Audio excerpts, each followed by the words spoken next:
Par contre, comme il y a pas Sabrina, il y a vraiment... Tu peux pas rapprocher Sabrina. Non, je peux parler avec Sabrina.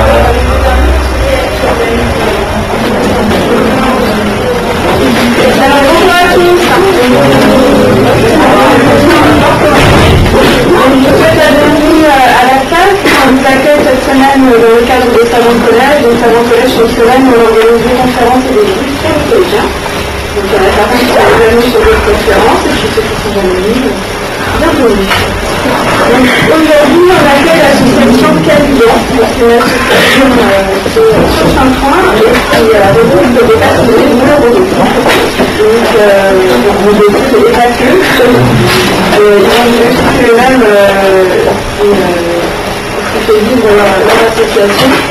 Donc nous, notre objectif à chaque fois sur Salon Collège, c'est de rencontrer des gens qui utilisent des sciences dans leur métier en général, et puis là, c'est dans le cadre de l'association, donc c'est un petit peu différent. Donc n'hésitez pas à leur poser des questions, ils sont là pour vous.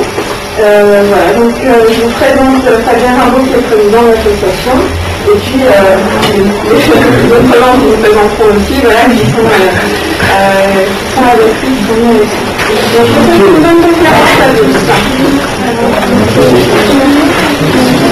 Bonjour à vous. Donc on est venu pour faire une conférence sur des mots très barbares, la cognition artificielle et la robotique humanoïde. En fait, tout ça, ça désigne des choses très très simples, à savoir tout simplement les robots tels qu'on les voit dans les films de science-fiction. Donc on va vous expliquer tout ça, on est trois présents aujourd'hui, donc il y a moi-même, il y a Jean-Philippe Fournier qui est cofondateur de l'association et Miguel Abdilaï qui est vice-président de l'association. Et donc en fait on est une association qui a pour objectif de travailler sur la recherche en robotique, mais plus précisément sur l'intelligence artificielle, et dans le but d'élaborer un robot capable de penser par lui-même, de prendre ses décisions, d'apprendre et d'évoluer en ayant conscience de son environnement.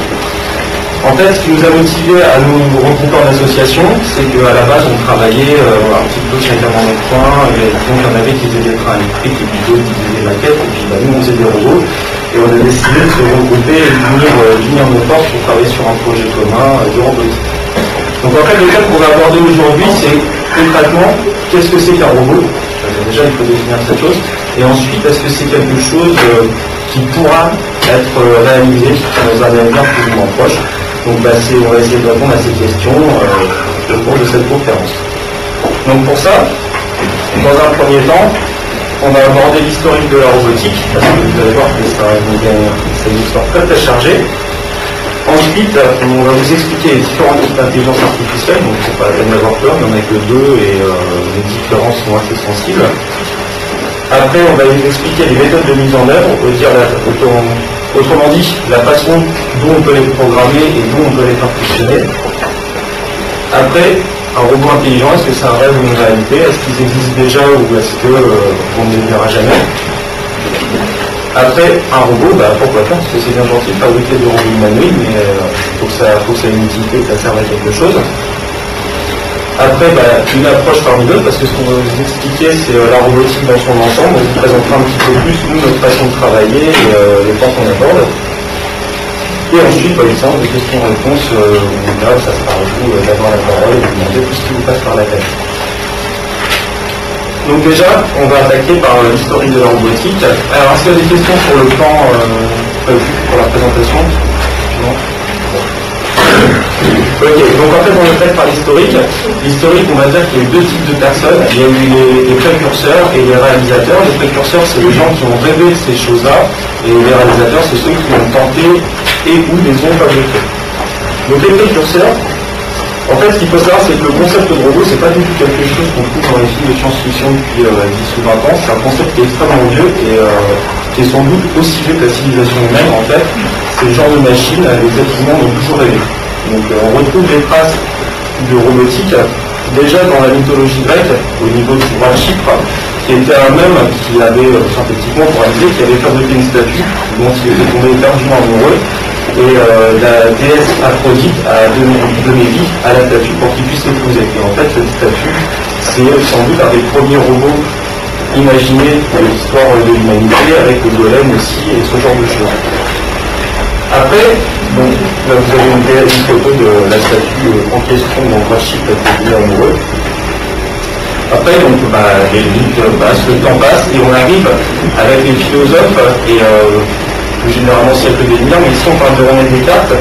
C'est un philosophe qui est très intéressant parce qu'il toute sa vie là, pour chasser une idée, le principe de l'homme mécanique. C'est-à-dire que pour Descartes, l'homme était une super machine, avec constitué d'engrenages très très compliqués qu'il n'arrivait pas à expliquer, mais il partait du principe en disant si l'homme est une mécanique très complexe, sans doute qu'un jour on pourra la reproduire. Et ensuite, il faudra attendre le XXe siècle pour que tout ça se soit un petit peu formalisé. Autrement dit que les gens ne se disent pas on pourra le faire, mais qu'ils commencent à réfléchir sur comment on pourra le faire. Donc c'est avec la science-fiction du début du siècle. En général, il faut compter entre 1920 et 1940, avec notamment deux écrivains qui ont énormément travaillé sur la technique, et les autres comme Descartes, qui ont imaginé le robot tel que vous l'entendez et tel que vous voyez sur les politiques. Alors ça, c'est pour les constructeurs. Alors bien sûr, on a passé le principal maintenant, les réalisateurs. Alors, les réalisateurs, c'est pour que ça date du XVIIe siècle avec un morceau des principes de base de la mécanique pour pouvoir voir apparaître les premiers robots. Et on va dire qu'on va renseigne sur le commun à tous. C'est un certain Blaise Pascal qui travaille sur la philosophie naturelle. Alors, la philosophie naturelle, c'est quelque chose qu'on appelle aujourd'hui les sciences. À l'époque, les termes de science n'existaient pas et on disait que c'était de la philosophie appliquée. Et donc Blaise Pascal a créé l'ancêtre commun à tous les robots, à savoir la pascaline, qui était en fait ni plus ni moins qu'une machine à calculer fonctionnant avec des engrenages et des ressorts. Et c'était la première fois qu'un système fabriqué par l'homme était capable d'effectuer des opérations. Ensuite, entre Blaise Pascal, à partir de Blaise Pascal, il faudra attendre 1945 et les financements de l'armée de la Seconde Guerre mondiale, avec la création dans un premier temps de l'ENIAC puis de l'UNIVAC qui ont été les premiers ordinateurs. C'est-à-dire que là, les machines ont effectué des opérations, mais non plus à partir d'engrenages et d'hydrogène grâce à des ressorts, mais grâce à l'électricité. Et c'était des ordinateurs qu'on appelait électroniques, parce que c'était pas dans l'informatique, il n'y avait pas de microprocesseur, ce genre de choses, c'était une autre discipline. Et donc l'ENIAC et l'UNIVAC étaient des ordinateurs quand même assez impressionnants pour l'époque et qui faisaient rêver tout le monde. Ils étaient capables d'effectuer, quand ils étaient en forme, jusqu'à 19 opérations à la seconde. Ce qui aujourd'hui, un ordinateur actuel, c'est 3 milliards d'opérations à la seconde.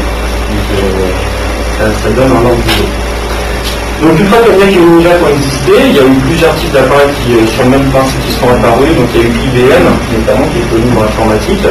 Et surtout, il faudra attendre une petite révolution, une révolution menée par Hewlett Packard en 1966 avec un ordinateur appelé le 2100, qui a été le premier véritable ordinateur informatique. Alors cet ordinateur, on peut utiliser la taille d'une gigantesque armoire, ce qui comparé en fait à l'ENIAC qui prenait une pièce entière, était une révolution, sachant que cet ordinateur, le 2100, lui, pouvait grimper jusqu'à déjà 50 000 opérations à la seconde. Et cet ordinateur a été développé pour une seule chose. Donc c'était tout simplement envoyer l'homme sur la Lune et piloter la fusée lunaire. Donc c'est ce qui a permis de décrocher les budgets, parce que c'est un ordinateur qui a coûté très très très cher à mettre au temps. Donc oui, il faisait la taille de l'armoire qu'il a au fond de la pièce, c'est à peu près ce volume-là. Et c'était quand même, on va dire, je sais pas, aller à la bouche peut-être de 20 fois moins puissant que votre calculatrice. Mais ça suffit pour piloter la fusée pour aller sur la Lune. Et à partir de cet ordinateur est née la micro-informatique moderne, les ordinateurs que vous avez chez vous. Et quand ces ordinateurs-là ont commencé à arriver,